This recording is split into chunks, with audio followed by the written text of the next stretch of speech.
Homiladorlarimizdan keladigan asosiy savollardan biri bu homila doplerografiyasi tekshiruvdagi xulosalarni tahlil qila olmaslikdir. Kelinglar, shunga to'xtalib o'tamiz. Homila doplerografiyasi tekshiruvi aslida bu qanday tekshiruv? Bu tekshiruv homiladorimizdan homilaga o'tadigan qon aylanishlari normadami yoki patologiyada tahlil qilish tekshiruvi hisoblanadi. Bu tekshiruvda patologik holatlar 3 darajaga bo'linadi. Birinchi, ikkinchi hamda 3-darajalik qon aylanish buzilishlari. Birinchi darajalik qon aylanish buzilishlari o'z navbatida 2 turga bo'linadi. Birinchi A hamda birinchi B darajalik qon aylanish buzilishlari. Birinchi A darajali qon aylanish buzilishida faqatgina bachadon arteriyasida qon aylanish buzilishini ko'rishimiz mumkin.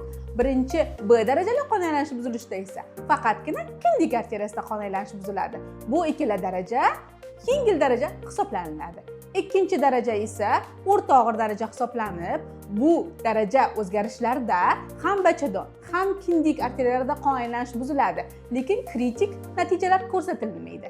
3-darajali og'ir darajali qon aylanish buzilishlarda ham bachadon, ham kindik arteriyalarida qon aylanish buziladi va kritik holatlar ko'zga tashlanadi.